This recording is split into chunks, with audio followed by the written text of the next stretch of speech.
Sí, estamos. ¿Me escuchan bien, chicos? ¿Sí? Chicas, ¿somos todas mujeres hoy? Sí, profe, Parece se que escucha sí. bien. Práctico feminísimo.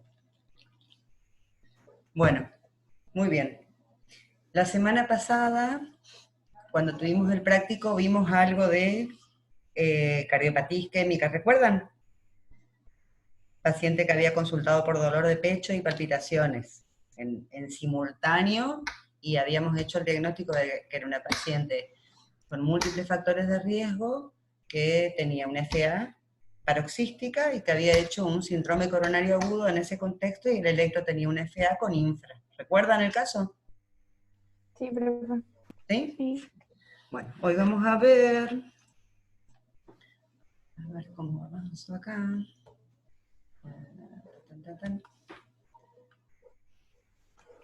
Estos dos datos. ¿Cómo enfocarían a ese paciente? Vamos a hacer algo bien interactivo, ya que somos poquitos. Y si viene el paciente, le preguntaría en qué situación se dio el síncope, si estaba en esfuerzo o en reposo, si alguna vez ya le pasó, y si tiene eh, dislipidemia, el peso, todo eso, no sé qué más preguntarle. A ver, dice, Cristian Dávalos dice también que no puede entrar. ¿Alguien que le pueda? Ahí es que yo no lo tengo agregado A acá, ver, no sé si vamos a alguien mirar lo si lo tiene. tengo yo. No, a mí me parece igual que Mayra. No me permite, me parece como fuera de conexión, por así decirlo. A ver, acá me parece copiar el link, a ver si lo puedo Podemos mandar al invitarlo grupo a de él. WhatsApp.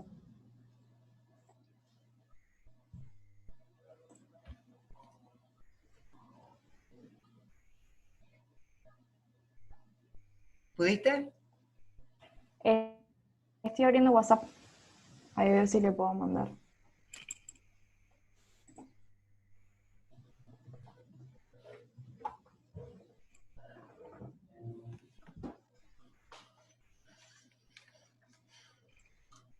Bueno.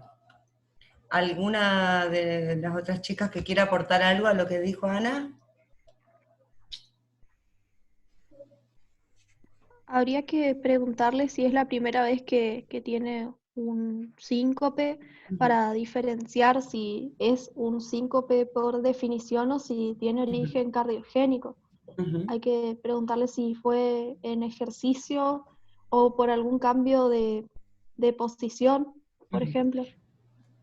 Bien. Sean totalmente honestos con sus conocimientos, siéntanse libres, estamos acá conversando, si la idea es que todos aprendamos. ¿Cómo definirían ustedes un síncope? ¿Cuáles son las características que tiene que tener el síntoma para que nosotros lo definamos como síncope? Porque hay muchos cuadros clínicos que son similares y no son síncopes. O sea, tenemos que primero definir bien el motivo de consulta, catalogarlo bien, estratificarlo bien, para después recién poder hacer una estrategia de diagnóstica y terapéutica. ¿Qué sería un síncope? ¿Saben definirlo? Sinónimo de Sería desmayo, la pérdida del una conocimiento. Ajá. pérdida transitoria de la conciencia por hipoperfusión, Exacto. que es de corta duración, pero es de recuperación rápida y Ad completa. integrum, exactamente. Exactamente esa es la definición de síncope. Hay un montón de cosas que tenemos que preguntar en realidad acá. Empecemos por el hecho que todavía no sabemos si el paciente es varón o mujer, ¿no? Eso es un dato importante, si es varón, si es mujer, factores de riesgo, si es hipertenso, si es diabético. Por ejemplo, si el paciente consulta y tiene trastorno del sensorio y es diabético, puede estar en hipoglucemia, por ejemplo, y no ser un síncope. Estar sudoroso, estar confuso o estar digamos, completamente sin conciencia, sin estado de conciencia, digamos, el paciente, y lo que tenemos que hacer es hacer un control de glucemia, y vamos a ver que tiene 50 glucemia, le pasamos una dextrosa y ya lo resolvimos, y eso no es un síncope. medicación concomitante, factores de riesgo, antecedentes cardiovasculares, determinar si el paciente es o no portador de alguna cardiopatía, si tiene antecedentes cardiovasculares. La edad en este caso es sumamente relevante, el hecho de que tenga 78 años, la mayoría, ustedes saben que la prevalencia de la enfermedad cardiovascular va aumentando con la edad. No es lo mismo un paciente que se sincopa con 12 años, o con 24 años, o con 40 años, o con 80, ¿no? Porque tenemos, en el contexto de que fuera realmente un síncope, tendríamos que buscar diferentes entidades. En un paciente de 78 años de edad, no voy a pensar que tiene un Wolf, por ejemplo, un síndrome de preexcitación, y que ha hecho un síncope por una taquiarritmia asociada al Wolf. ¿Conocen algo de síndromes de preexcitación? ¿Lo dieron en algún momento cuando hablaron de arritmias? ¿Tienen idea de lo que es un Wolf? Sí, lo saben. ¿Sí? Bien. Entonces, supongamos que el paciente, es la primera vez que ustedes lo ven al paciente.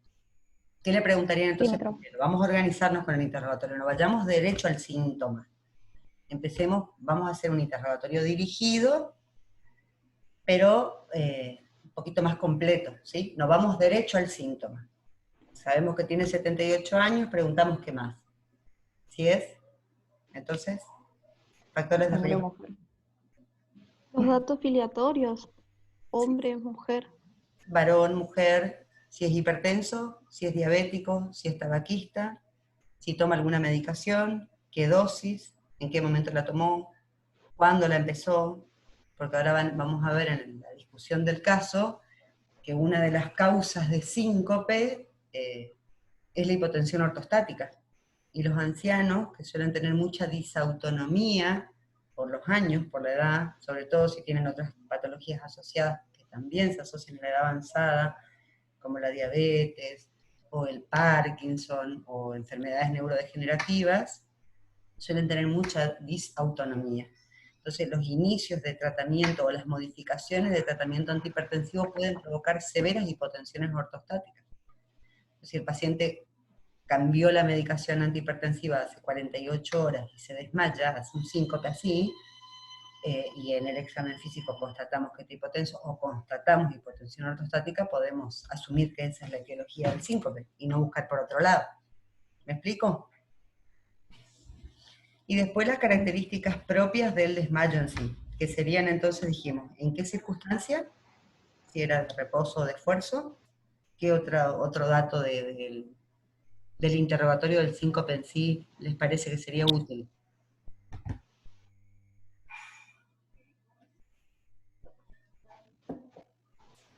Y Si es la por primera ejemplo, vez que le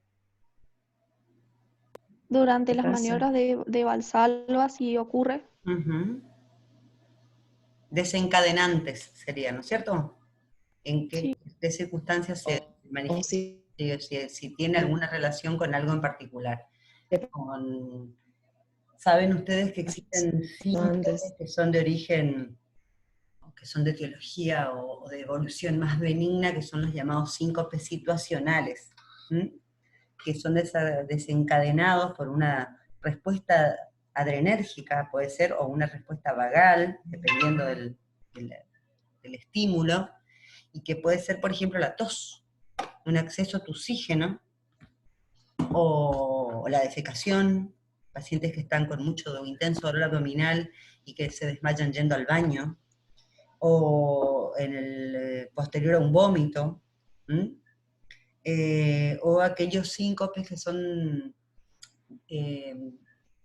manifestación de una hipersensibilidad que tienen ciertos pacientes en el seno carotidio. Vieron que el seno carotidio es una zona que está muy inervada por el sistema simpático y parasimpático, y que el estímulo táctil desencadena una respuesta vagal que se usa mucho para maniobras para desenmascarar taquicardias supraventriculares. Hay pacientes que tienen hipersensible el seno carotidio y que el girar la cabeza o el ponerse una corbata o el usar una bufanda, el contacto o la compresión del seno carotidio unio bilateral puede desencadenar síncope también. Entonces, esas preguntas que por ahí parecen no ser muy, muy coherentes tienen mucho que ver en el diagnóstico etiológico del síncope. ¿Mm? ¿Estamos? ¿Alguna otra cosa que se les ocurra?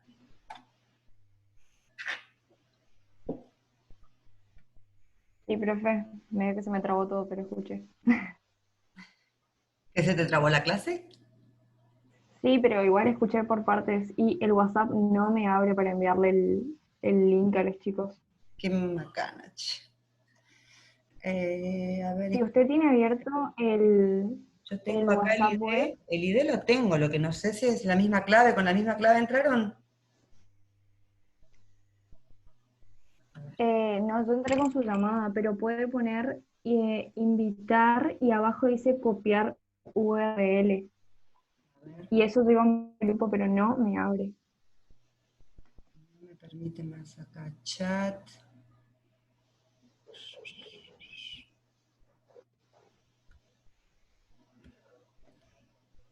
Y cuando quiere invitar,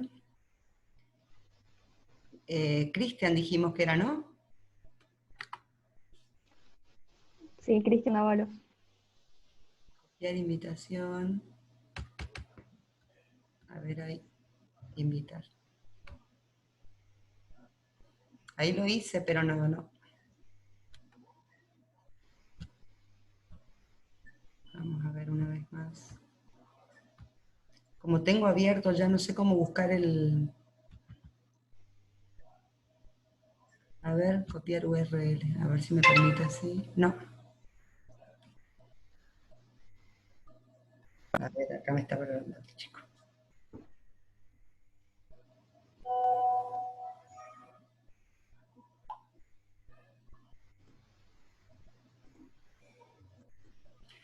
A menos que vuelva, que salga deje de compartir la pantalla. Como en esto no soy muy ducha. A ver acá aparecieron los chicos. Ahora sí, admit. Ahora sí.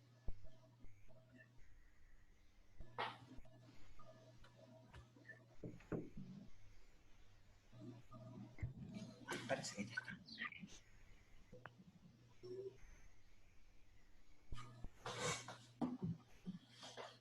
Buena. Hola. ¿Cómo están? Bien, profe. Se complicó hoy entrar, ¿eh?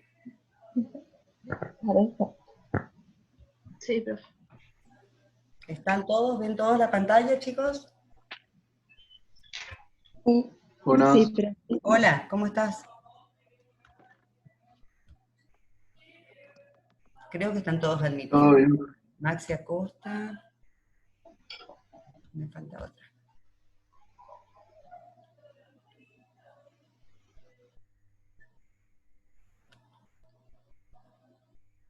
De Olivera, no sé si le avisaron, se quedó sin internet, Sí, profe. me dijeron las chicas, sí. Sí. ¿Están todos? ¿Están todos aceptados? ¿Están todos los que necesitaban entrar? Sí, profe. Bueno, les decía a los chicos que no era lo previsto, pero estoy de guardia en este momento, así que puede que nos interrumpan los chicos, los enfermeros, ¿sí? Porque estoy en un sector cerrado, en un área crítica, entonces si me necesitan me van a llamar y puede ser que se interrumpa la clase, ¿saben? Pero no creo que pase. Estuvimos hablando recién de un paciente hipotético, paciente de 78 años que consulta por síncope, y las chicas definieron síncope. ¿Alguno de los que se acaba de unir puede definir síncope? ¿Tiene idea de cómo se define síncope? Solamente para tener en clara la definición y pasar a la próxima diapositiva.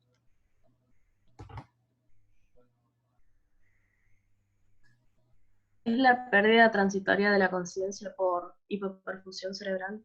Exacto. Con recuperación ad integrum. ¿Sí? Esa es la definición exacta. Dijimos que en este caso teníamos que hacer un interrogatorio exhaustivo del paciente y no entrar de lleno al síntoma que lo trae a la consulta, sino más bien interrogar un montón de otras cosas que nos van a facilitar el diagnóstico etiológico de ese síncope. Groseramente hay dos grandes grupos de síncopes, los no cardiovasculares o los no cardiogénicos y los cardiogénicos. Los no cardiogénicos suelen tener muy buena evolución y muy buen pronóstico, y los cardiogénicos tienen generalmente mala evolución, mal pronóstico y merecen un tratamiento específico. Es por eso que es extremadamente importante llegar al diagnóstico etiológico del síncope.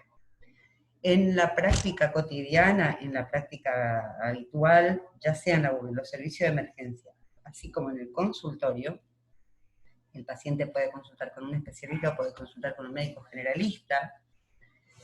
Menos de la mitad de los síncopes llegan cuando son únicos, llegan a un diagnóstico etiológico. O sea, la mitad de los pacientes no llegamos a saber exactamente qué le pasó. Y del otro 50%, dependiendo del grupo etario en el que nos encontremos, en la población de la que hablemos, decíamos recién que la edad es algo extremadamente relevante para el foco, digamos, cómo nos vamos a enfocar en el diagnóstico etiológico. No es lo mismo el desmayo de un niño, de un adolescente, de un adulto joven y de un adulto mayor o de un anciano. ¿Ya está? Tienen diferentes incidencias y prevalencias de patologías que desencadenan síncope en los diferentes grupos etarios y diferentes factores de riesgo. La mortalidad del síncope cardiovascular es muy alta, la del síncope no cardiogénico es muy baja. O sea que lo primero que tenemos que tratar de definir es si el paciente tiene o no un síncope y si está dentro de uno de estos dos grandes grupos. ¿Está? ¿Hasta ahí vamos más o menos todos juntos? Sí, profe. Sí, sí. Bien.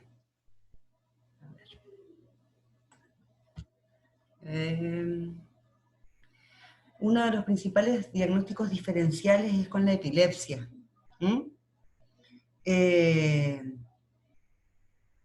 La epilepsia también cursa con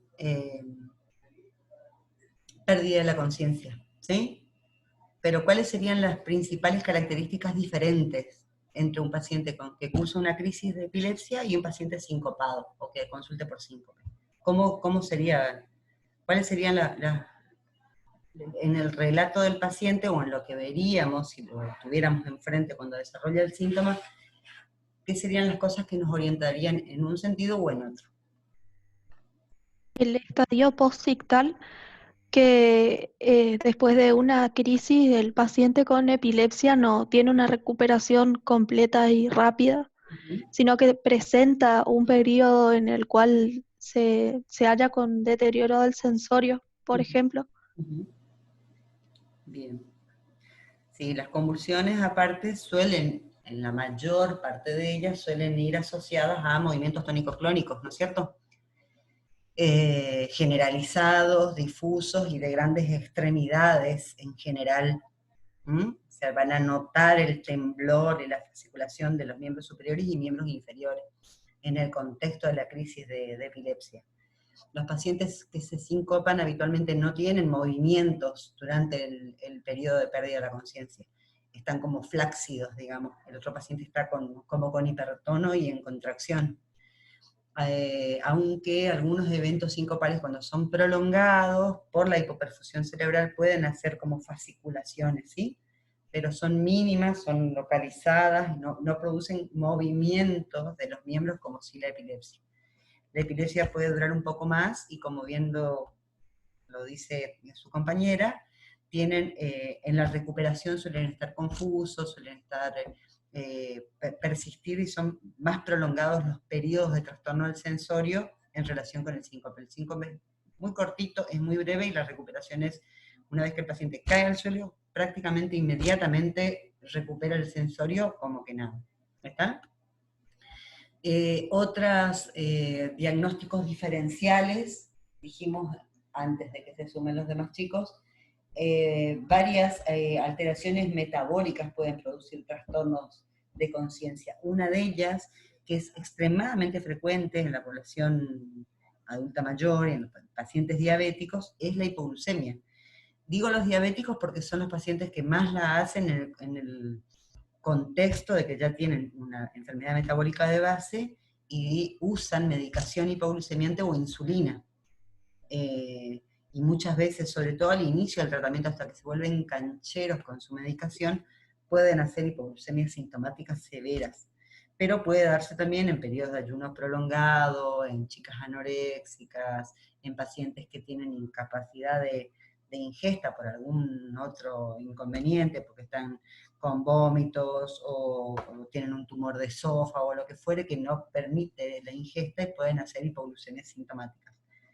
¿Cuáles serían las características del paciente con hipoglucemia? Como para que nos oriente a pensar que está sufriendo una hipoglucemia y no un síncope.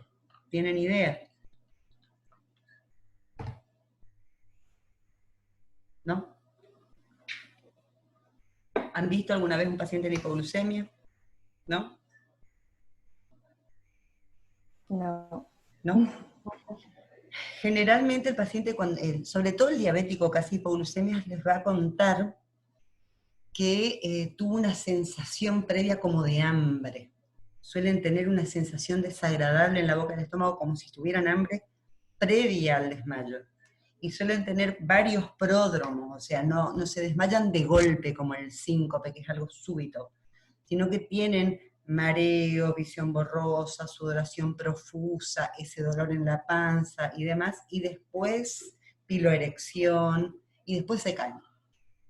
Y la recuperación va a depender de la intervención de ustedes o de quien lo asista, del familiar o quien fuere. O sea, si nosotros está en hipoglucemia sintomática y nosotros no la corregimos, dándole algún aporte de glucosa por alguna vía, dependiendo de la severidad del cuadro, si el paciente está totalmente inconsciente, no le podemos meter en la boca nada. No podemos darle de comer algo o de tomar algo porque se va a aspirar. Entonces, si están en la calle, en la casa, o en cualquier lugar que no sea un centro de salud, no tienen nada disponible, lo que se puede hacer es, con el azúcar, mojar los dedos y ponerlo en la mucosa yugal, por dentro de la boca, ¿no? Pasarle el dedo con algo, o miel, o azúcar, o algo que sea de absorción rápida, y que la absorba así, pero no darle un trago de Coca-Cola, o intentar darle algo vía oral cuando el paciente está inconsciente. ¿Está? Y si nadie hace nada. ¿Cómo? Si nadie hace nada. Ahí no escucho. Si no se hace nada. ¿Se muere? Sí. ¿Se muere? ¿De cuánto tiempo? Y depende del nivel de hipoglucemia y depende, por ejemplo, a mí me tocó vivir una situación particular con un amigo que es diabético tipo 1 y tiene una bomba. Vieron que los diabéticos que usan insulina, dependiendo de ciertas características, pueden usar una bomba de infusión continua. No sé si la han visto alguna vez, pero no se colocan las inyecciones. Es una bombita que va sensando y va liberando de una manera más fisiológica, por así decirlo, los pulsos de insulina, ¿sí? Entonces, el paciente la programa y libera una determinada cantidad por la mañana, postprandial, en el almuerzo, ¿sí? Está todo programado. Es cara y se usa en algunos pacientes, no en todos, la mayoría se inyecta por la mañana, por la noche y se corrige. Esto es distinto y es un sistema subcutáneo, ¿sí? En un momento, en un momento determinado, este paciente, este señor que es colega, es médico, había hecho una transgresión alimentaria muy importante en una cena, ya se había pasado con la comida, entonces subió la infusión, él mismo subió su infusión de insulina por la noche. Y a la mañana hizo una hipoglucemia extrema, que cuando me llamaron para que vaya a asistirlo, había convulsionado por la hipoglucemia, porque imagínense que el cerebro se nutre solamente de glucosa. Entonces la hipoglucemia, uno de los primeros órganos, por eso pierden la conciencia y después desencadena convulsiones. Había convulsionado, estaba caído debajo de la cama, cayó así, cayó debajo de la cama, y lo primero que hicimos, en realidad, fue cortar la infusión de la bomba, ¿no?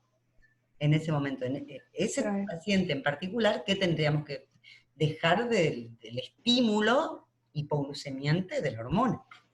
Entonces, como no teníamos cómo cortarla, yo no entendía la bomba, agarré una tijerita y corté la manguerita.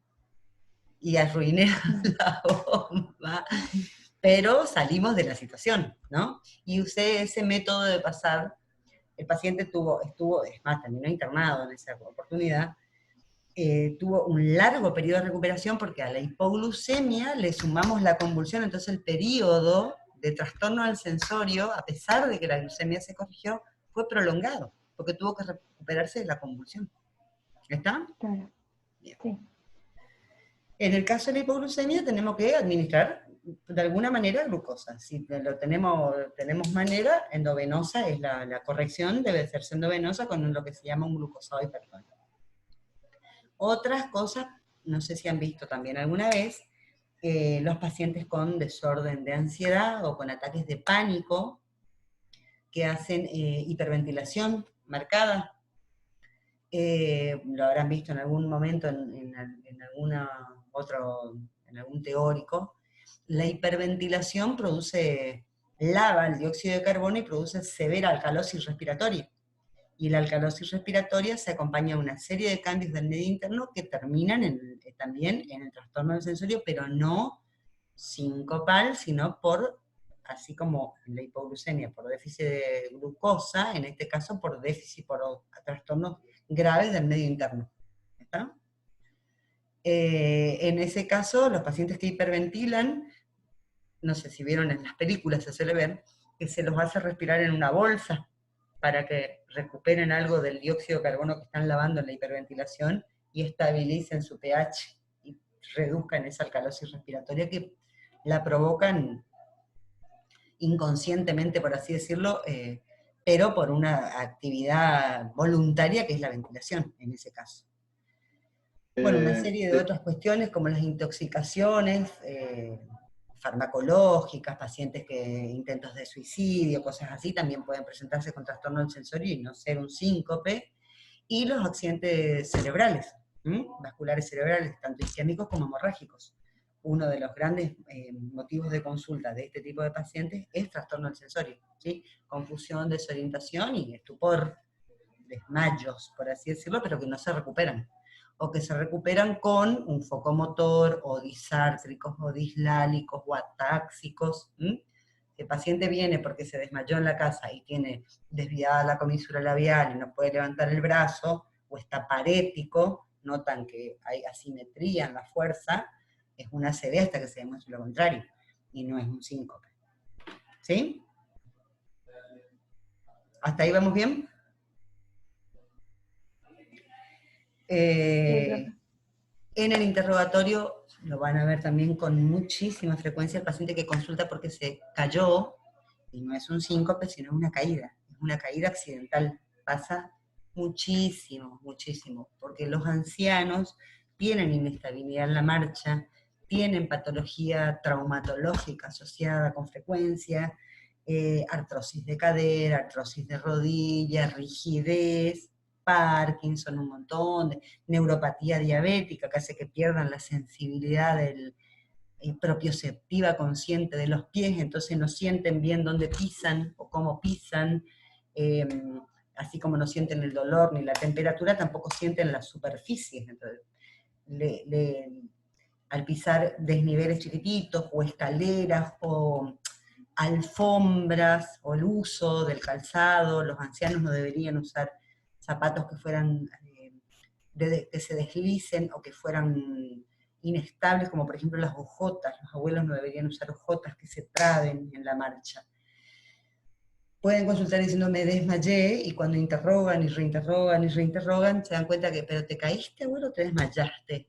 Y no, porque porque quise subir la escalera, porque el escalón, porque cuando me di cuenta estaba en el piso, pero ¿te dormiste? ¿Perdiste la conciencia? ¿No te acordás nada? No, me acuerdo que mi hijo estaba, que me levantó. Eso es una caída. Y no vamos a hacer una batería, porque hay que hacer una batería de cosas para investigar un síncope en un paciente que se ha caído porque, como les decía, tiene Parkinson y es rígido, y tiene mucha dificultad para moverse y se cae. ¿Está?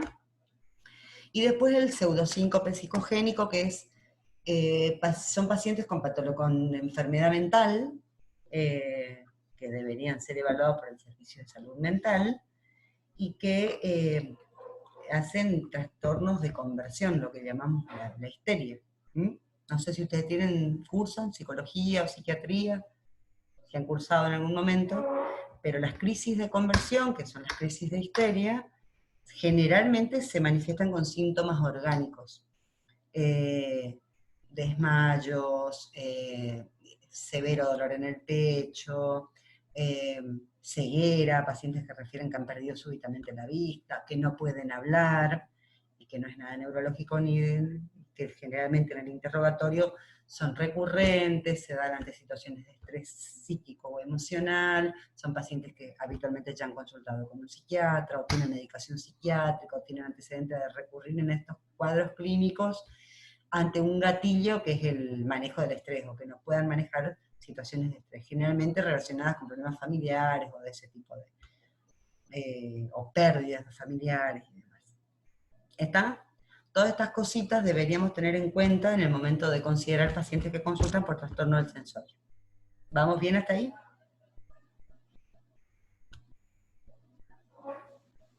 Sí, pero Bueno, estos son algunos de los síncopes no cardíacos. ¿Ven el cuadro?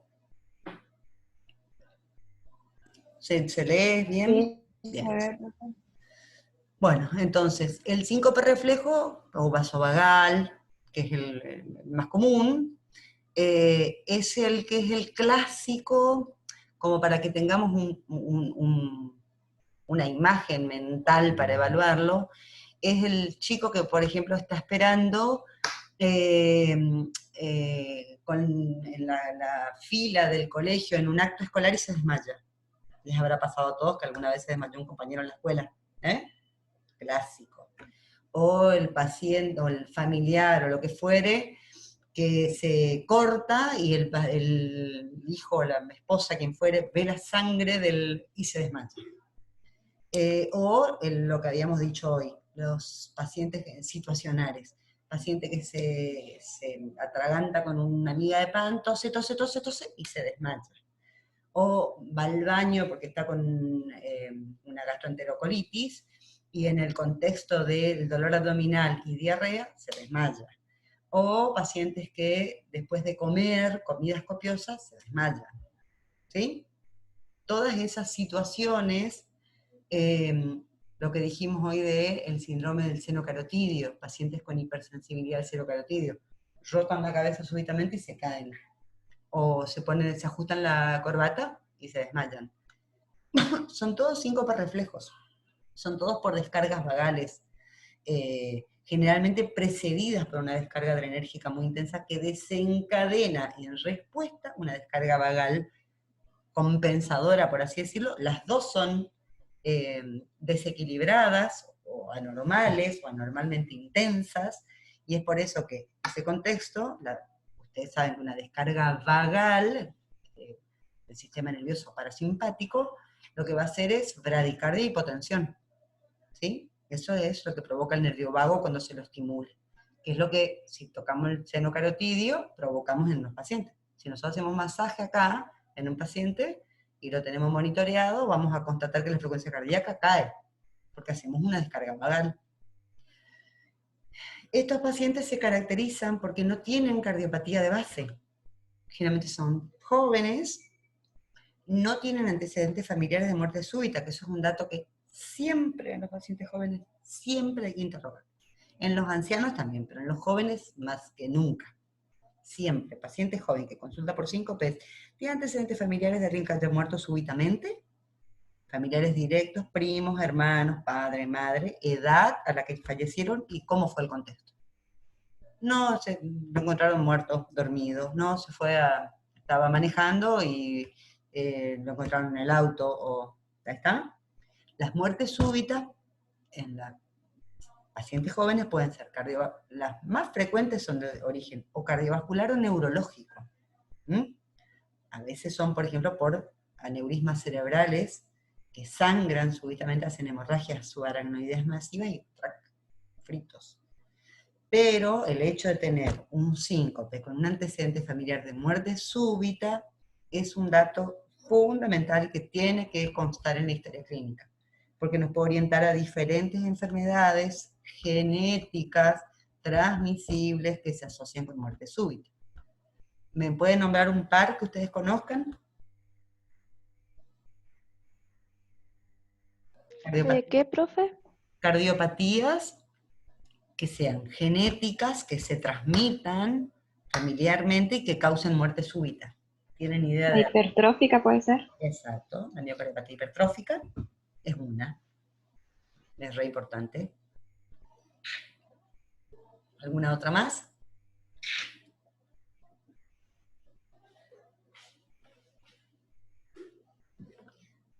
Cardiomiopatía dilatada, ¿puede ser? También la miocardiopatía dilatada familiar, sería una forma familiar, ¿no es cierto? Un paciente que Sí, sí, tenga congénita. familiares con miocardiopatía dilatada, que sea por un desorden genético, no es son pocos, pero existen. Y después hay un par de alteraciones electrocardiográficas que a veces, o de enfermedades del sistema excitoconductor, lo que se llaman las canalopatías, ¿sí? Por ejemplo, el síndrome de QT largo, el QT prolongado, ¿sí? Que son genéticos, que son desórdenes a nivel de los canales en la membrana del miocito, que puede ser hay distintas formas relacionadas con el ingreso o el egreso de calcio, el ingreso o el egreso de potasio, el ingreso o el egreso de sodio, y que producen un desbalance eléctrico, iónico, a través de la membrana y favorecen la aparición de arritmias ventriculares. Los síndromes de QT largo y el síndrome de Wolff-Parkinson-White, que lo escucharon, me imagino, en alguna oportunidad. ¿Saben lo que es el síndrome de Wolff? ¿Tienen idea? ¿No? Sería preexcitación ventricular por Ajá, una vía accesoria. exacto. Tienen PR corto y un QRS anormalmente ancho, ¿sí? La preexcitación en sí no es el gran problema, porque la preexcitación lo que hace es como, así, tal cual, preexcitar, o sea, se saltea el retraso a nivel de la unión del nodo AB, ¿sí? Que es lo que provoca el PR normal, de 0,12 a 0,20, ¿sí? ¿Vamos bien ahí? Sí, profe. Lo que hace es saltearse de ese retraso porque la vía no va por el circuito normal, hay una vía accesoria que se saltea el nodo. Y esa vía accesoria puede conducir más o menos bien. Generalmente conduce bien y va derecho al músculo, a la fibra común, no va por la red de Purkinje, como el sistema de excitoconductor normal. ¿Está? Entonces, va más corto y el QRS es más ancho porque se despolariza de una manera patológica, no va por la vía de conducción normal. El Wolff, cuando se asocia, por ejemplo, que se asocia hasta en un 20-30% de los casos, a arritmias supraventriculares, ustedes imagínense que si el paciente tiene una fibrilación auricular, la aurícula empieza a latir a muchos latidos por minuto, la aurícula por su cuenta, en forma toda irregular, y se frena en el nodo AB para la conducción del ventrículo. Algunos impulsos se conducen y se contrae y se excita el ventrículo, y otros no. Varios quedan bloqueaditos ahí, por eso van a ver varias onditas F, un QRS, varias onditas de una manera irregular, porque depende en qué periodo refractario del nodo AB llegue ese impulso para que lo pueda atravesar y conducir. ¿Es así? ¿Me siguen hasta acá? Imagínense que en el Wolff no tienen ese freno. Entonces, si tuviéramos una FA o una taquicardia paroxística supraventricular, todos los latidos de la taquicardia se conducen por la vía anómala sin filtro al ventrículo. Y esa excitación patológica, rápida en un músculo, por una vía por la que no debería conducir, que no está preparada para eso, que es músculo común, digamos, no es tejido especializado, puede provocar reentradas y fibrilación ventricular y determinar la muerte súbita del paciente. Las muertes súbitas en pacientes jóvenes por cardiopatías son generalmente por estas tres cosas: miocardiopatía hipertrófica, familiar, síndromes de preexcitación con taquiarritmias asociadas, o síndromes de QT largo, o canaliculopatías, o canalpatías. ¿Está? Generalmente hay antecedentes familiares. Si no los hubiera y fuera el caso testigo, el caso de inicio, bueno, se nos va a complicar un poco. Pero en la historia clínica del paciente, ya en la evolución, podremos hacer los complementarios que nos orienten al diagnóstico. En realidad, hasta ahora vimos entonces que este es un paciente que no tiene antecedentes, supongamos mujer, 53 años, sin factores de riesgo en absoluto, que consulta por síncopes recurrentes en determinado contexto, por ejemplo, se sincopa cuando vomita, se sincopa cuando tose, se sincopa cuando se para, se sincopa cuando está mucho tiempo parada en la cola del banco, y no tiene antecedentes familiares de muerte súbita y tiene un electrocardiograma normal. Entonces, ¿qué pensamos? Que es un síncope reflejo. ¿Está? Todos estos datos van a depender, hasta ahora solamente dependen de cómo la interroguemos a la paciente y básicamente el examen físico y el electro. Con eso llegaríamos a una sospecha diagnóstica de que tiene un síncope reflejo y la evolución de estos pacientes no se muere nadie. No se muere nadie. Tiene una evolución excelente. ¿Sí? Entonces, hasta ahí, síncope reflejo, paciente sin cardiopatía. Síncopes secundarios de hipotensión ortostática, extremadamente frecuentes en la práctica clínica. Se presentan clásicamente con un cambio de postura de decúbito a el ortostatismo. Generalmente, ¿ustedes saben cómo se define hipotensión ortostática? Para corroborarlo, para diagnosticarla, ¿qué valores tiene que tener el paciente o cómo se diagnostica? ¿No? Variación de 20 sistólica y 10 diastólica, ¿puede ser? Exacto. O menos de 90 de sistólica con síntomas. ¿Está?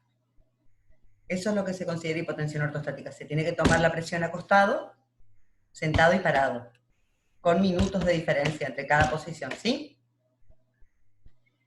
Es re importante, bueno, se puede dar en un montón de circunstancias y por diferentes factores.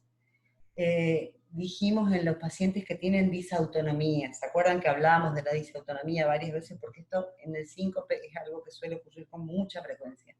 Pacientes diabéticos, pacientes muy ancianos, pacientes añosos, pacientes con Parkinson. Los Parkinson tienen una disautonomía terrible. Entonces tienen una presión 130-80 en decúbito y cuando se sientan 90 es histórica. Esa variabilidad, esa rigidez vascular y esa falta de acomodo del vaso y del sistema neurohormonal en regular ante los cambios súbitos de posición, provocan que el paciente se sincope. Y en esos eventos sincopales, fracturas de cadera, traumatismos de cráneo y demás. Es importante tener en cuenta esto, sobre todo porque son pacientes que a su vez suelen ser hipertensos, este grupo etario suele ser hipertenso y suele estar medicado. Entonces nos complica bastante el tema de la medicación. En general los ancianos tienen más hipertensión de tipo sistólica aislada, los parkinsonianos también. Entonces lo encontramos en el consultorio con 170, 160 de sistólica, le agregamos medicación antihipertensiva a altas dosis y 48 horas después el paciente se sincopó en la casa, porque tiene este problemita de la hipotensión ortostática. El uso de diuréticos también, por depresión de volumen, pues ellos son muy volumen dependientes. Se asocia hipotensión ortostática sintomática en ancianos.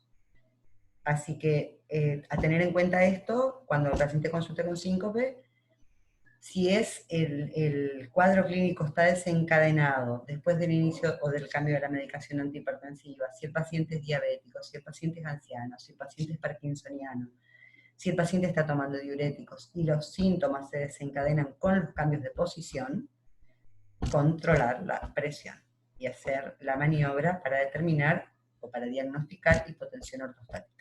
Porque muchas veces con hidratación y suspender una dosis de un antihipertensivo resolvemos el problema y nos evitamos 85 millones de estudios complementarios. Con el costo que eso implica y con la recarga del servicio de salud y la complicación que es para el paciente. ¿Está? ¿Vamos hasta ahí? ¿Chicos? Sí, profe. ¿Todo bien? Bien.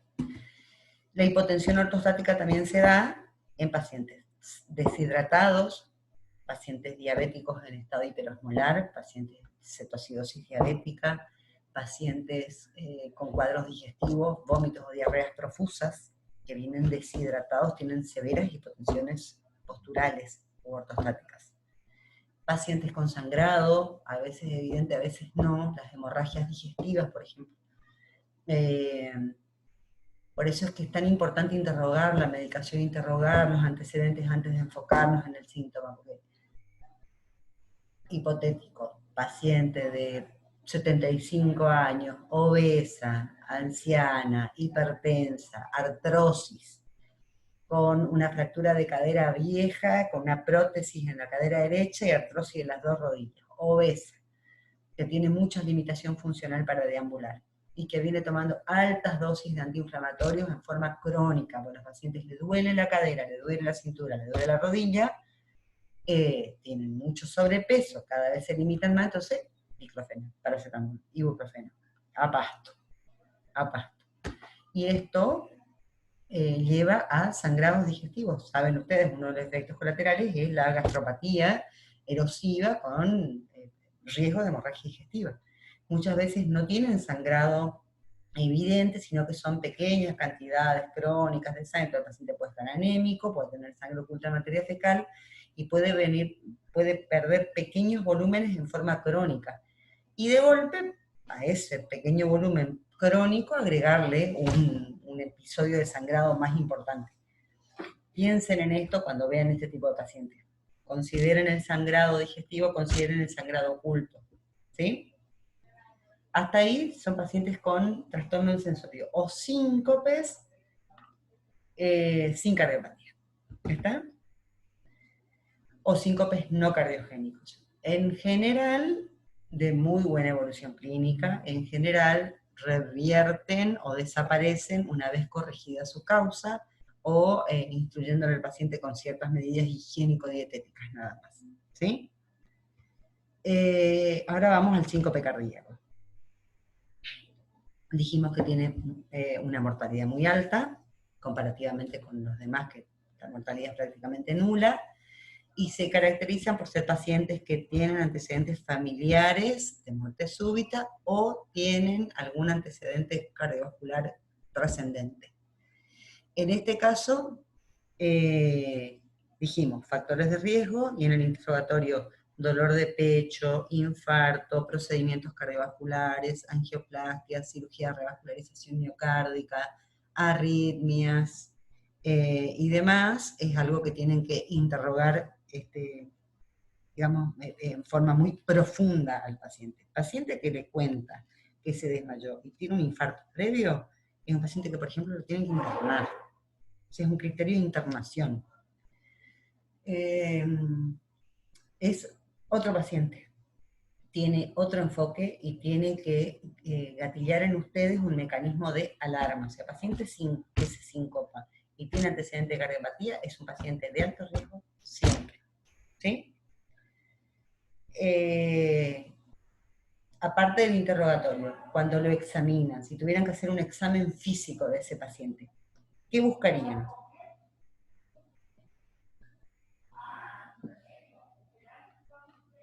Síncope con cardiopatía o con factores de riesgo.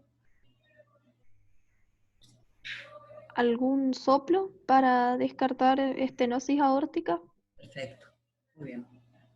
Es una de las causas más importantes de síncope en los pacientes mayores de 40 años, diría yo. ¿Sí? Excepto la estenosis aórtica congénita, sean niños, después de los 25, 30 años, en edad media de la vida, 40, 50 años, es por aorta bicúspide que degeneró, o cardiopatía reumática, y después de los 65 años es enfermedad aórtica esclerodegenerativa por la edad, ¿no? Entonces, paciente que se sincopa y la ocultamos, buscaríamos un soplo ¿de qué tipo? ¿Cómo les parece que es el soplo de la estenosis aórtica? Histórico. Sistólico. Y si es porque la válvula está estenótica y está esclerótica y demás, generalmente el segundo ruido está disminuido.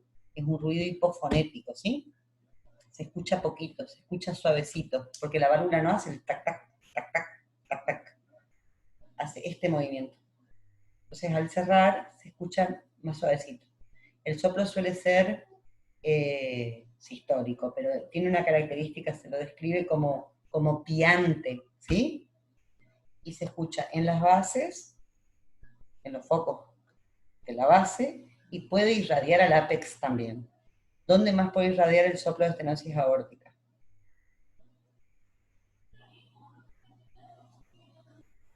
Al cuello. Al cuello. Irradia mucho al cuello, ¿sí? Entonces, cuando ocultamos a un paciente, aparte de que si fue un síncope, claramente un síncope, y no fue un accidente cerebrovascular, que descartamos de plano que no fue un accidente cerebrovascular, o no pensamos que fue un accidente cerebrovascular, tengan en cuenta que hay accidentes cerebrovasculares que se llaman los TIA, ¿sí? Que son los ataques isquémicos transitorios, que son cortitos, y que el paciente recupera rápidamente, ya sea la paresia, la fascia, la disartria o el signo clínico de daño neurológico, ¿sí? Los TIA pueden confundirse más con un síncope que un ACV instaurado, en el que el paciente ya claramente tiene un déficit motor, o persiste con el déficit motor, o con la dificultad en el habla, o en la marcha, o lo que fuere. Entonces el TIA a veces nos confunde un poquito.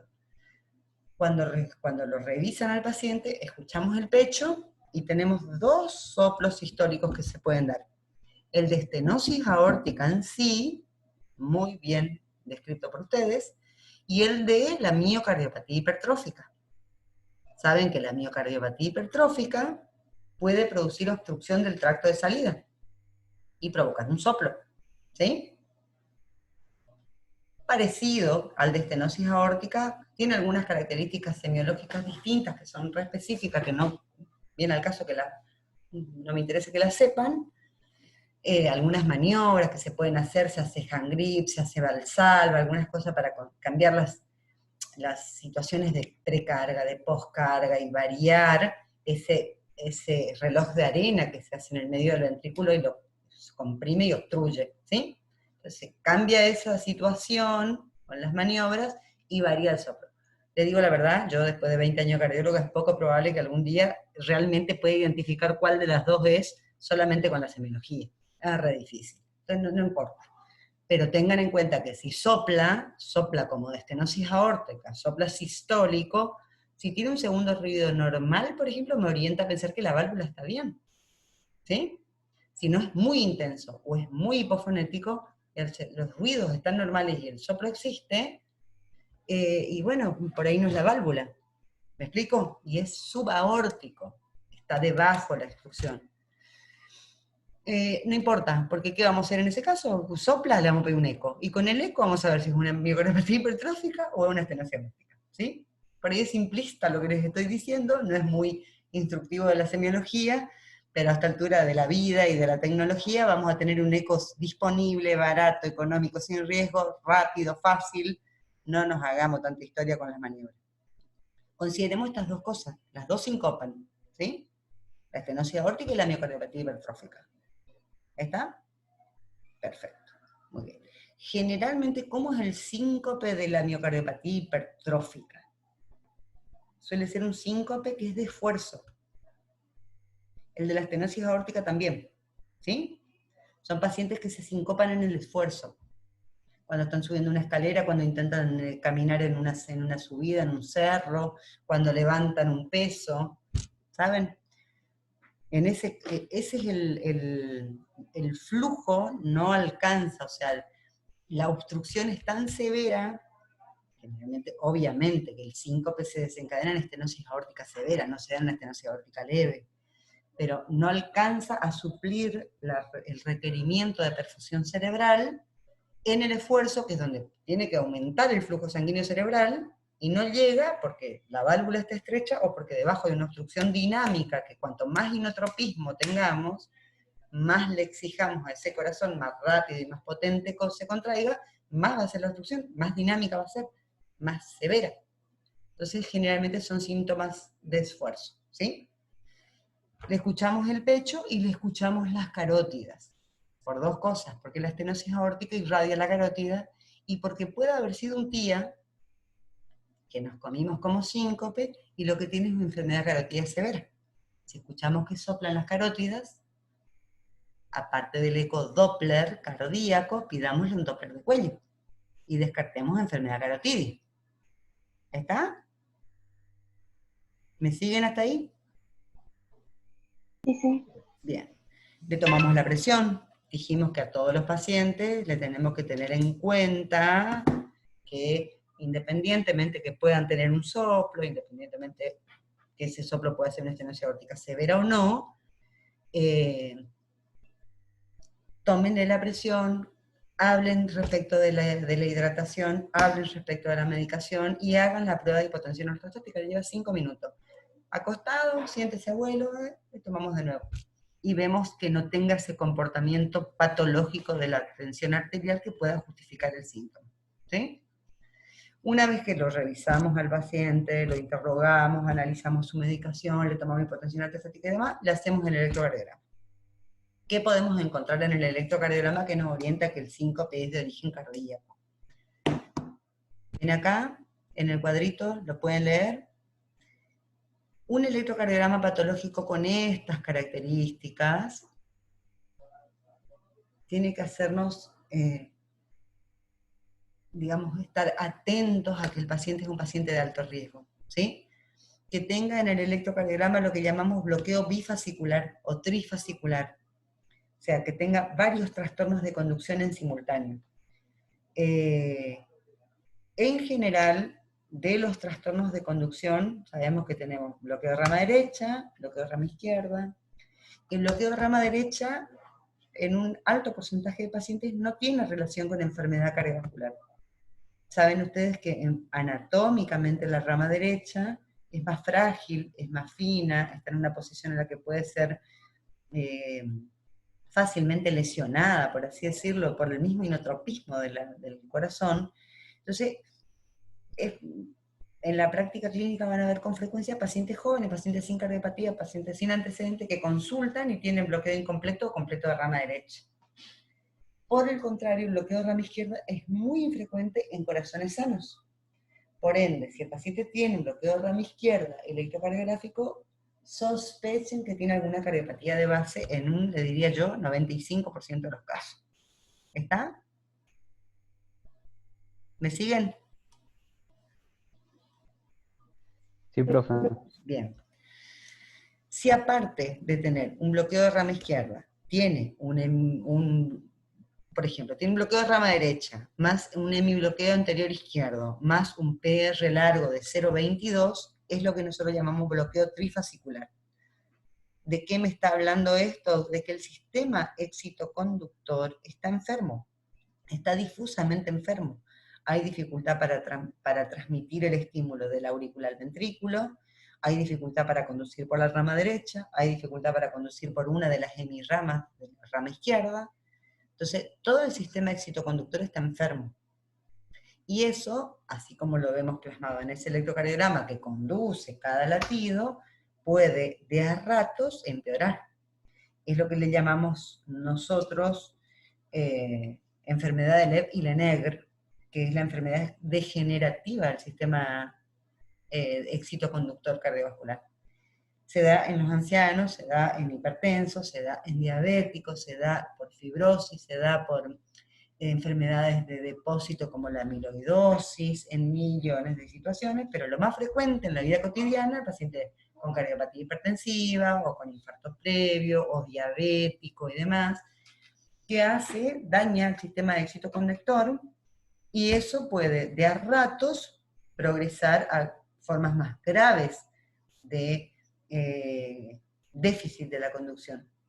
Y por eso puede el paciente sincoparse. Entonces, si tenemos evidencia de que el sistema excitoconductor está enfermo con un bloqueo bifascicular o trifascicular, ojo, ese sería el tema. Si el electro es patológico con mucho trastorno de conducción, sospechemos enfermedad del nódulo, bloqueo B paroxístico y demás. Bradicardia, también. Que el paciente esté lento, muy lento en el electrocardiograma. Saben ustedes que la frecuencia cardíaca normal es entre 60 y 100. menos de 60, dependiendo de condiciones clínicas del paciente. Por ejemplo, ¿qué deberíamos preguntar si encontramos un electrocardiograma con 45, 50, sinusal, pero con esa frecuencia cardíaca? Una de las cosas que tendríamos que interrogar, ¿qué sería? ¿Qué les parece? ¿Los fármacos que está tomando? ¿Cómo? Los fármacos que está tomando. Si toma, ¿qué medicación toma? Si toma beta bloqueantes, ¿sí? Atenolol, bisoprolol, carvedilol, los más frecuentes, ¿sí? Los beta bloqueantes clásicamente bajan la frecuencia cardíaca. Otras drogas de uso frecuente en cardiología, los bloqueantes cálcicos. No del tipo antihipertensivos más puros como la amlodipina o la lecardipina, que tienen muy poco efecto sobre la frecuencia cardíaca, pero sí otros más viejos que por ahí no van a verlos tan frecuentemente usados, pero que hay muchos médicos que sí lo usan, como por ejemplo el diltiazem, ¿sí? Que es un bloqueante cálcico que baja muchísimo la frecuencia cardíaca. Y que a veces, yo no lo hago, pero lo he visto, se usan asociados. Entonces el paciente toma diltiazem, atenolol, diltiazem, carvedilol, diltiazem, bisoprolol. Y eso baja muchísimo la frecuencia cardíaca. Y eso puede generar en un paciente que ya tiene un sistema excitoconductor enfermo, altos grados de bloqueo AB. Pacientes que tienen una evidencia electrocardiográfica, rama izquierda, rama derecha, PR largo, ojo con el uso de esas drogas que son cronotrópicas negativas. Porque podemos nosotros, en forma iatrogénica, facilitar el desarrollo de altas formas de bloqueo AB. ¿Ya está?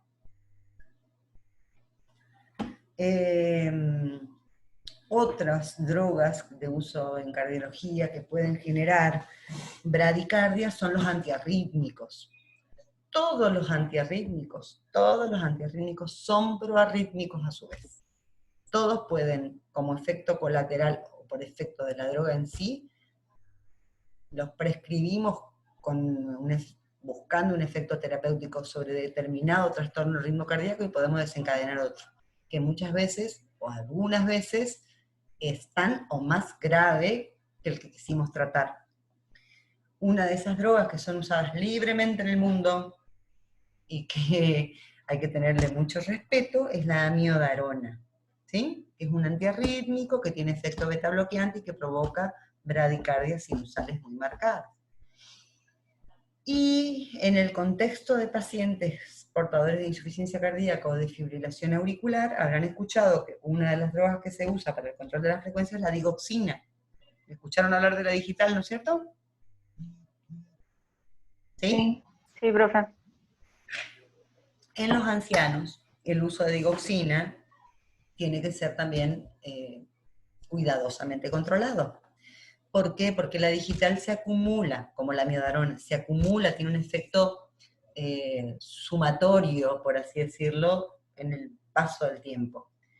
Se acumula en mujeres, se acumula en ancianos de edad avanzada, se acumula en flaquitos. Cuanto menos masa muscular, cuando más chiquitito es el paciente, sobre todo las ancianitas que son chiquititas consumidas.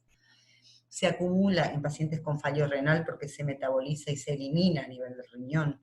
Entonces, pacientes con fallo renal, flacos, chiquitos, ancianos, la dosis se tiene que bajar. No podemos usar dosis plena de digoxina para control de la frecuencia cardíaca en pacientes con fibrilación auricular. Tenemos que usar media dosis y dejarle ventanas de tiempos libres. Por eso van a ver que muchas veces el paciente la toma de lunes a viernes y se lo deja libre el fin de semana. O toma medio comprimido en días alternos. Son diferentes formas de administración. Porque puede desencadenar por acúmulo y por intoxicación digitálica bloqueo AB o FA de muy baja respuesta ventricular.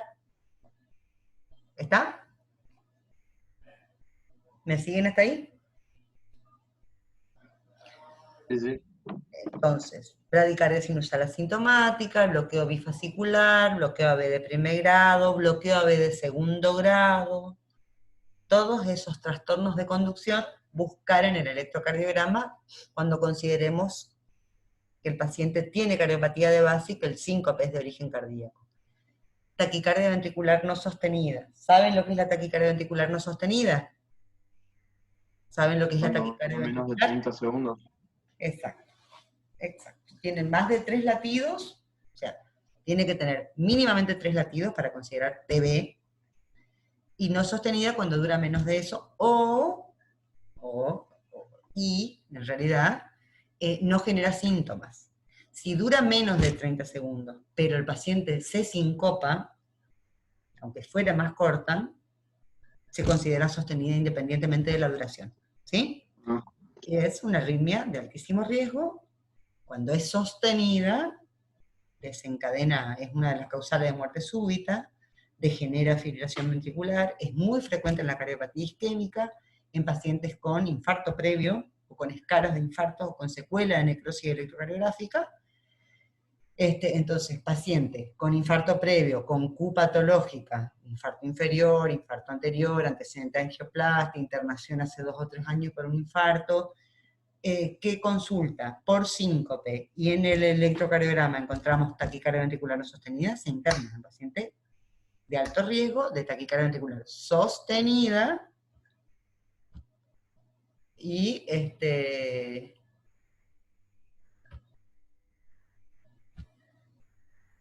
what the fuck, perdón, y de muerte súbita, ¿sí? Preexcitación ventricular. Habíamos dicho hoy respecto al Wolf, ¿se acuerdan? PR corto, menos de 0,12, imagen de bloqueo de rama, derecha o izquierda, dependiendo de cómo sea la vía, y alteraciones de la repolarización. Todo eso me tienen que hacer pensar que el paciente tiene un síndrome de preexcitación, y eso, con síncope, es un criterio de internación, ¿sí? QT largo. El QT, saben ustedes que en realidad depende de una serie de factores, no hay un valor específico. Se considera 0,44 y 0,46, pero que puede variar en base a la frecuencia cardíaca y a una serie de... A ver qué me está hablando uno de sus compañeros, disculpen. Varía en una serie de condiciones clínicas.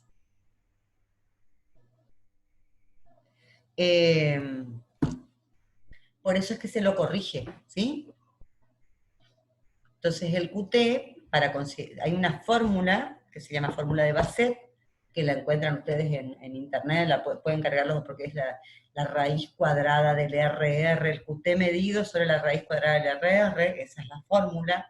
No viene al caso, pero lo hacemos, lo mide el electrocardiógrafo o lo hacen el cálculo en la computadora, y ese QT corregido tiene que estar en esos parámetros, entre 0,44 y 0,43. Más que eso, se considera QT prolongado. Y tienen alto riesgo de una determinada arritmia, que es la taquicardia, se llama torsión de punta. Es una arritmia que tiene una forma helicoidal, no sé si la vieron alguna vez o si la hablaron de la torsión de punta, y es mortal, desencadena fibrilación ventricular y chau, che. El QT largo puede darse, como dijimos, por enfermedad de los canales, por alteraciones del medio interno genéticas, por el manejo iónico a través de la membrana, rarísimo, o puede darse, mucho más frecuente, por desórdenes severos del medio interno y por las drogas. Hay muchas drogas que prolongan el QT. Los antidepresivos, los proquinéticos, los pacientes que tienen colon irritable, que toman proquinéticos, isapride, mosapride, no sé si los escucharon nombrar, pero son drogas que se usan mucho en la práctica cotidiana. Los antidepresivos tricíclicos, los antifúngicos, los tratamientos para micosis de la piel o de las uñas o de lo que fuere, prolongan el QT. Muchas drogas cardiovasculares como la miodarona, como la digital, prolongan el QT. Muchas drogas cardiotóxicas relacionadas con tratamientos oncológicos como las antraciclinas prolongan el QT. O sea, drogas miles que pueden prolongar el QT. Y después la hipocalemia, por ejemplo, pacientes con trastornos severos del medio interno respecto al potasio, la hipocalcemia, prolongan el QT. Entonces, de acuerdo a las características clínicas del paciente, si viene deshidratado, con diarreas profusas y demás, y el QT es largo, bueno, primero hagámosle un laboratorio, miremos el ionograma, siempre miren el ionograma antes de asumir una determinada etiología de ese QT prolongado, porque corrigiendo el medio interno, pasándole potasio en una vía, corrigen el QT y disminuyen el riesgo de muerte súbita, porque ese paciente se puede morir de muerte súbita. Por eso es tan importante corregir las hipocalemias en los pacientes. Van a verlo mucho en pacientes internados. Hacen hipocalemias severas y las tenemos que corregir rápidamente. Se tienen que corregir por vía central cuando son muy severas. ¿Está?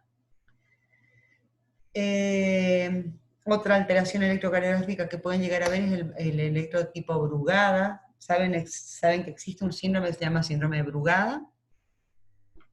Que ocasiona muerte súbita. ¿Lo escucharon hablar alguna vez? ¿Alguien lo conoce? ¿Tiene idea? No. ¿No? No, ni idea.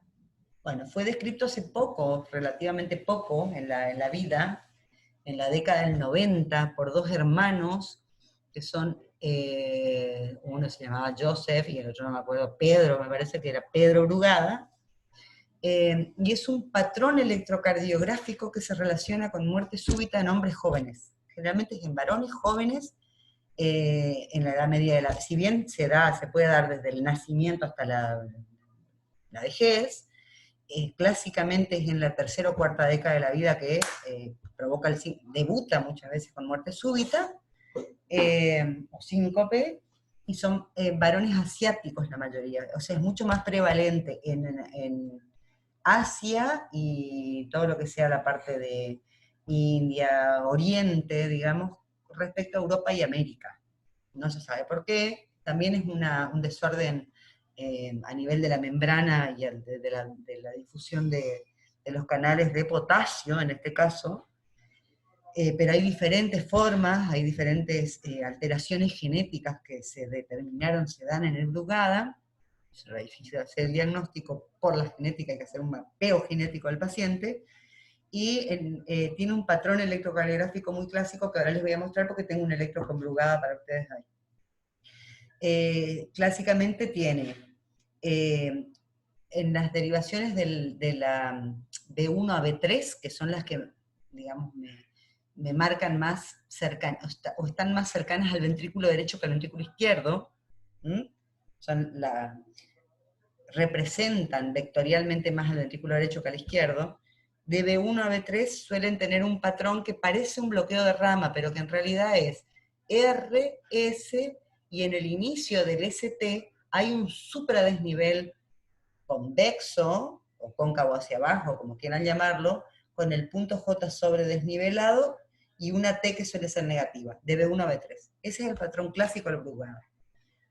Hay varios patrones descritos, a veces es asintomático incluso en el electrocardiograma, el electro es santo, normal, y se desencadena con determinadas drogas, hay pruebas con drogas que se hacen, es súper específico esto, es re poco frecuente, pero anecdóticamente es una causa de muerte súbita y se puede evidenciar con el electrocardiograma.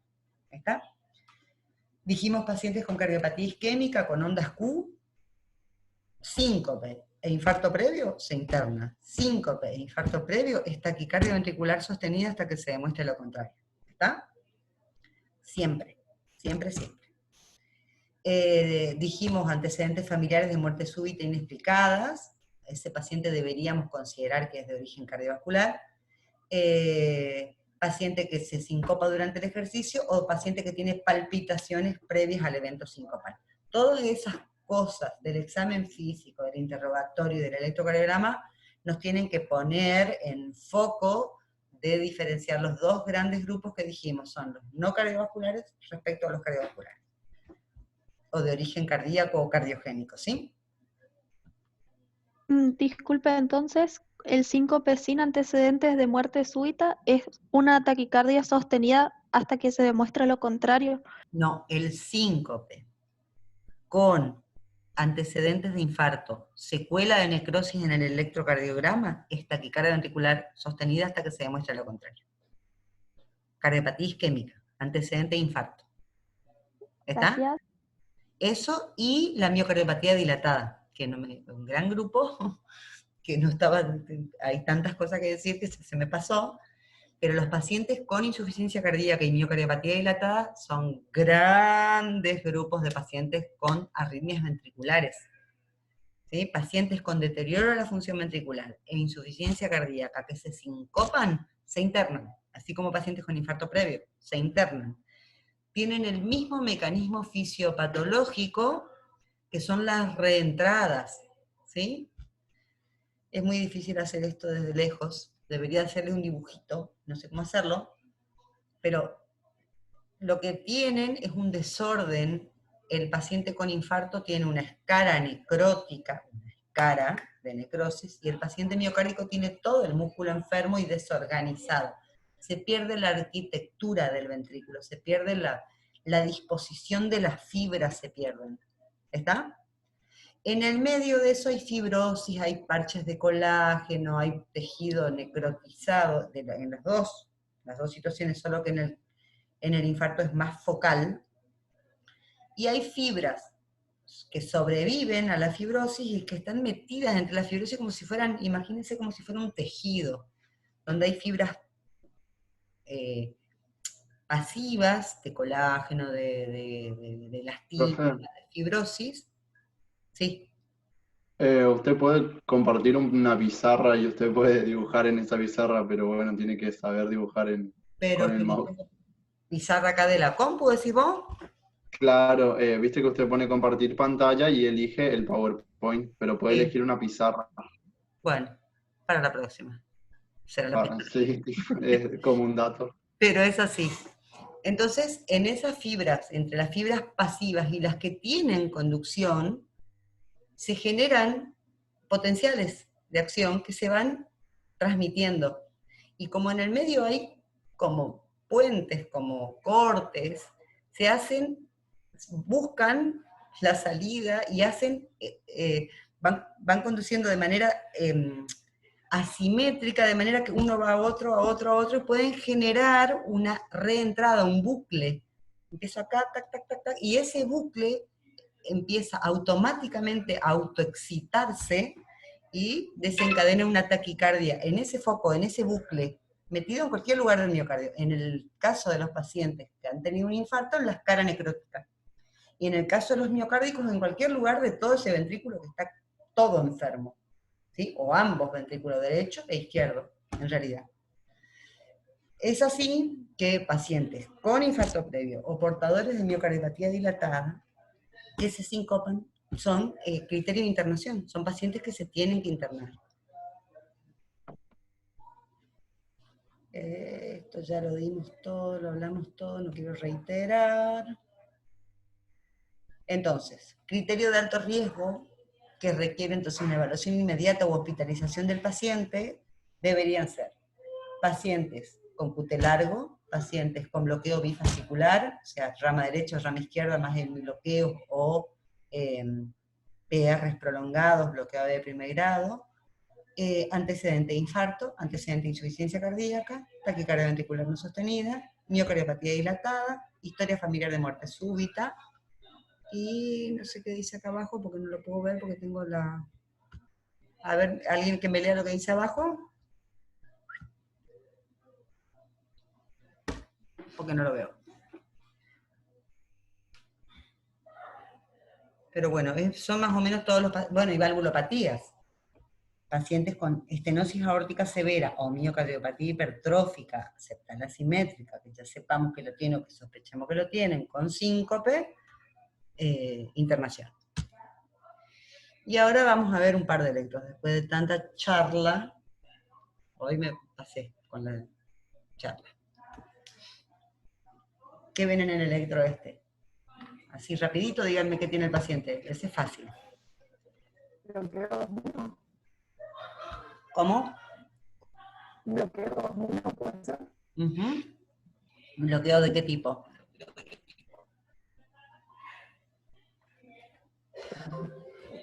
Dos uno, profe. A ver, espera que voy a enchufar esto.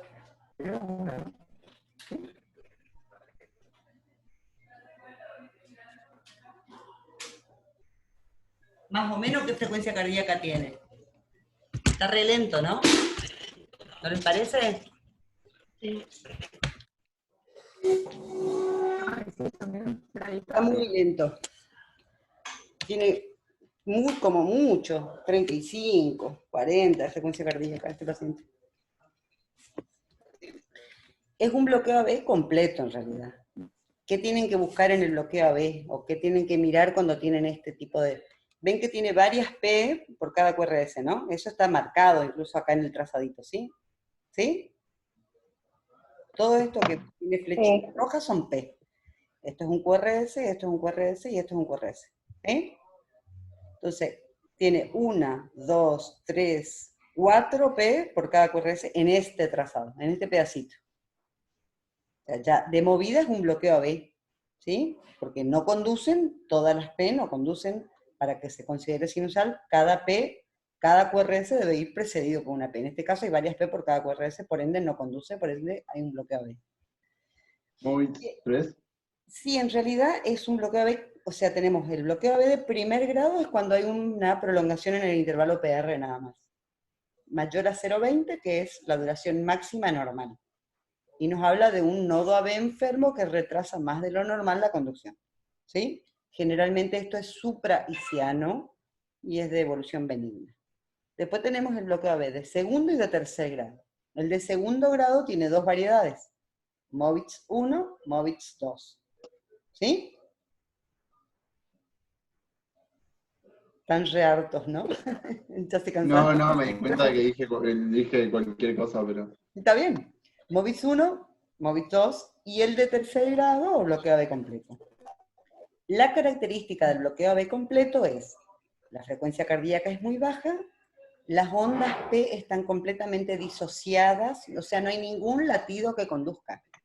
Todas las P van por su cuenta, todos los QRS van por su cuenta. Entonces, si ustedes miden el PP, así, PP, ponen un papelito y hacen dos rayitas donde están las P, como están acá, y lo van corriendo, van a encontrar que el PP es constante y que la frecuencia auricular es alta, 50, 60, 70, 80, la cantidad que sea, como lata la aurícula por su cuenta allá arriba. Y abajo, completamente disociado, no tiene relación, va al ventrículo. Entonces hay P que caen delante, que caen en el medio, que caen atrás, que caen en la T, que en cualquier lugar. Esa disociación es el diagnóstico de bloqueo AB. El QRS, como nace abajo el estímulo en el haz de Purkinje o en alguno de los del sistema excitoconector o del músculo cardíaco común, dependiendo de lo bajo que sea el nivel donde se activa, cuanto más músculo normal, más aberrado es el QRS, va a ser ancho. En este caso no es muy ancho, tiene una morfología que tiene imagen de bloqueo incompleto de rama izquierda, en este trazado, ven que mantiene una onda R media empastadita en D1, donde está BL, y donde está, a ver, B4, B5, B6, también tiene predominio de R, tiene una imagen más de rama izquierda que de rama derecha, pero es muy angostito, es finito, no llega a tener un cuadrado entero, no tiene 0,12, ¿vieron? Por ende, este bloqueo AB no nace bien abajo, está más o menos conectado con el sistema excitoconector a nivel de la red de Purkinje. Entonces es lo que llamamos nosotros un bloqueo intraisiano o supraisiano. Cuando más aberrante y más lento es más inferior y es de mayor riesgo. Cuando es muy inferior no responde prácticamente a drogas. Si le pusiéramos drogas adrenérgicas o anticolinérgicas para mejorar la frecuencia, para salir de la urgencia, los infraisianos no responden, los supraisianos sí. Esto es criterio absoluto de internación. Sin síntomas, ni hablar. Con síntomas es internación y colocación de un marcapaso transitorio. Es una urgencia cardiovascular. ¿Está? Este trazadito quiero que se lo graben porque es una de las cosas que es re frecuente de ver y es relativamente fácil de diagnosticar solamente con ver la frecuencia cardíaca. Cualquier médico relativamente bien entrenado en una guardia de emergencia debería identificar que este paciente tiene un bloqueo. No importa si es segundo grado o tercero, pero que tiene un trastorno de conducción grave. Y eventualmente llamar al especialista o internarlo. ¿Está? Bien. ¿Y acá?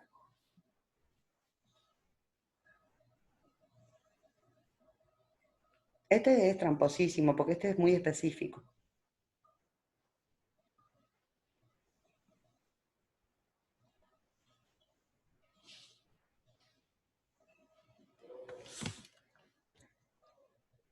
Una taquicardia ventricular monomórfica. Podría llegar a ser. Podría llegar a ser. Tiene 300, 150, 100 más o menos de frecuencia cardíaca. Vamos a hacer un análisis así cortito de lo básico. Tiene un QRS ancho, está perfecta la aproximación, digamos. Tiene un QRS muy ancho. Fíjense, vamos a buscar uno que coincida más o menos para medir. A ver acá, donde empiece, donde termine. ¿Puede ser un aleteo?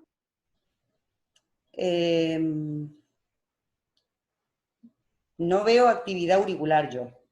O sea, empecemos por el inicio. Básicamente es rápido, o sea, tiene 100 de frecuencia, por ende estaríamos con el rango de taquicardia, y tiene QRS ancho, ¿sí? Con ese pantallazo, ahí tendríamos que empezar a mirar. Las taquicardias con QRS ancho siempre hay que descartar lo que acaba de decir el compañero o considerarlo como diagnóstico, que es la taquicardia ventricular, pues las taquicardias ventriculares son gravísimas. En este caso no parece ser tan rápida y tiene algo que, ahora vamos a ver después una taquicardia ventricular, va en contra del diagnóstico de taquicardia ventricular, que es el hecho de que tiene RS. ¿Ven que tiene RS? ¿Sí? Tiene una onda R y una onda S. Acá, en las ¿Este puede precordiales. ser el que usted dijo que era de la patología rara esta? ¿El Brugada? Ajá. No. Les digo porque este es muy difícil, es difícil para cualquiera, hasta para un cardiólogo, así que no les voy a hacer prolongar en el tiempo. No tiene onda P. ¿Ven? No se ve muy bien porque está muy movida la línea de base, ¿vieron? Por eso la compañera pensó en un aleteo, porque acá, ¿ven? Que parece un serruchito esto, pero esto es artefacto por temblor del paciente o por la técnica del electrocardiógrafo. No son ondas reales, ¿sí? Esto es uno de 6 derivaciones y acá se ve y acá no. ¿Ven? Acá no se ve nada. Y acá sí. Es porque es el electrocardiógrafo el tema y no el trazado. Entonces no tiene onda P. Este paciente lo que tenía era una hipercalemia extrema. Tenía 6,5 de potasio. Los trastornos del potasio son graves, tanto la hipocalemia como la hipercalemia, porque es uno de los iones más involucrados en el sistema excitoconector y el automatismo cardíaco. Entonces, cuando hay alteraciones del potasio, puede desencadenar graves arritmias. Y esto lo que es una fase electrocardiográfica de la hipercalemia. La primera fase es esta T horrenda que ven acá, picuda, alta, simétrica. Esto es el primer cambio. El segundo cambio es en el QRS, que se va ensanchando. Se va ensanchando, ven que es muy ancho. 4, 8, 12, tiene casi 0,16. Fíjense acá. Tiene todo este cuadrado más un pedacito. ¿Ven que la R empieza ahí? Es muy ancho, es muy aberrante. Y después pierde la actividad auricular. Desaparece la P, no hay actividad en la aurícula. Se paraliza el músculo auricular y se pierde la actividad eléctrica auricular. Entonces, T picuda, QRS ancho y aberrante, pérdida de la actividad auricular y el último paso, fibrilación ventricular y muerte. Esto es hipercalemia grave. Si tuviéramos un laboratorio y si hubiera paciente insuficiente renal crónico que venía tomando un ahorrador de potasio o comiendo con una sal de estas que vienen con potasio, que reemplazan el sodio con potasio, que son los sales que usan los hipertensos. Un renal crónico que consuma esa sal está en riesgo de hacer esto, por ejemplo. ¿Está? Bien. Electro difícil, este fue de maldad, pura maldad. Esto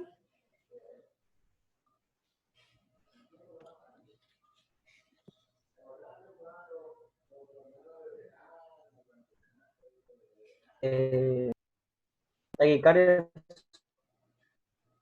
Esta sí es una taquicardia ventricular. No, Siempre que tengamos, monomórfica.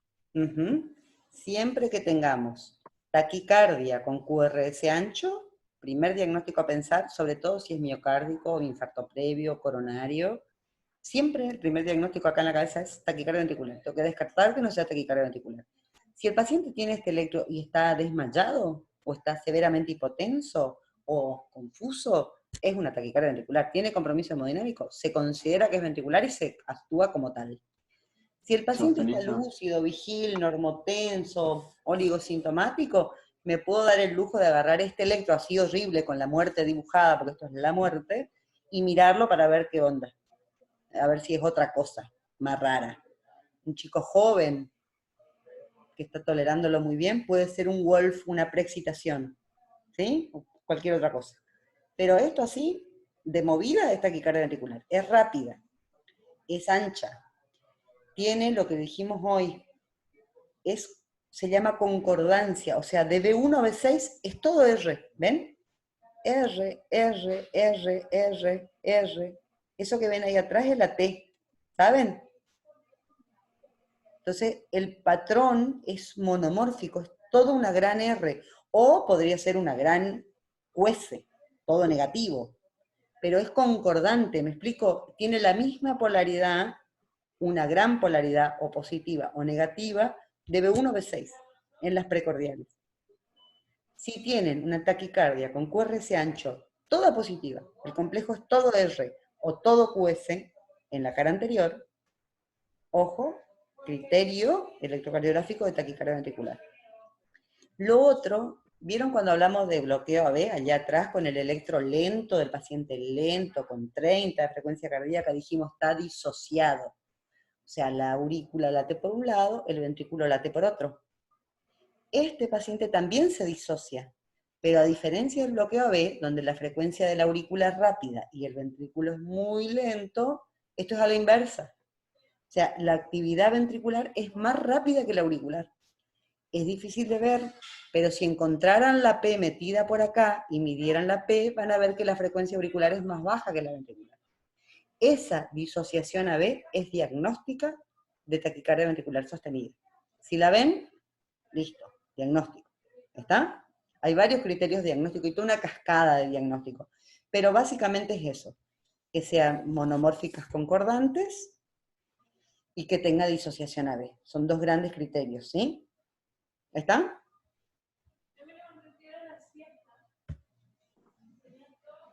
Y esto es un Brugada. Esto es un Brugada. No está el electro completo.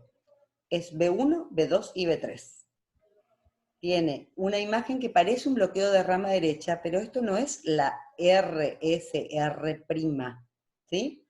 No es que sea tan ancho, no es todo esto QRS. Esto es el ST, que clásicamente tiene así, es RS y el punto J, que es en la unión entre el final de la onda S y el inicio del ST, el segmento ST, que se llama punto J, está supradesnivelado con una T negativa posterior.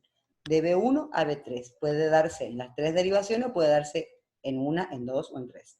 Si se ve así, esto es patognomónico de síndrome de Brugada. ¿Está? Tiene esa onda con un supradesnivel cóncavo hacia abajo y la T negativa final. ¿No tiene relación con isquemia? No. Es un diagnóstico diferencial de infarto, ¿sí? De infarto septal o a veces de compromiso de ventrículo derecho. Pero consideremos el cuadro clínico. Son pacientes que o se sincoparon o pacientes que tienen antecedentes familiares de muerte súbita o debutan con una muerte súbita y los reaniman y salen así, y tiene este patrón y tiene 40 años y es asiático. Versus un paciente del barrio Santa Rita, fumador, diabético, 45 años, dolor de pecho. Si tiene dolor de pecho y todos esos factores de riesgo, pienso inicialmente que esto es un infarto. Pero si no, y son las otras características clínicas, pienso que es un síndrome de Brugada. ¿Está? Sí. ¿Estamos? Y hasta acá llegamos. Hoy fue larguísimo el práctico. Espero que les haya servido y que les haya gustado. Sí, muy bueno, profe. Si tienen alguna sugerencia del formato de los temas, de los electros, de que quisieran aprender, que quisieran que discutamos, que me parece que incluso con ustedes ya no voy a estar, ¿no es cierto? No, creo que Creo que ya te ya la semana que viene tiene otro grupo. Bueno, entonces ya no. Pero si tuvieran, independientemente de eso, de que ya no estemos juntos y no tengamos más contacto eventualmente, acepto todas las sugerencias, ¿saben? Porque lo que realmente queremos es que ustedes aprendan y que les sirva a todos. ¿Sí? Un año difícil para ustedes. Así que si algo les gustó, no les gustó, lo que fuere, o lo que les parezca que tenga que cambiar, o corregir, o acepto, absolutamente. Les voy a agradecer inclusive. ¿Está? Bueno, profe. ¿Listo? Profe, estaría bueno que suba en algún momento las clases, por lo menos para que tengamos Yo a el fin de práctico anterior año. intenté, pero me quedó como que lo puedo ver solamente yo. Le tengo que preguntar a Moreno Ah, cómo hacer. Pero estas dos, la clase anterior y esta, las subo, no tengo problema. Por lo menos para que le bueno, queden los trazados. sí, sí, ¿Está? sí. Bueno, suerte chicos. Feliz día del trabajo. Gracias, profe. Gracias, profe. Gracias, Chao, chao. profe. Igualmente. Buen día. Feliz día. Chao, chao.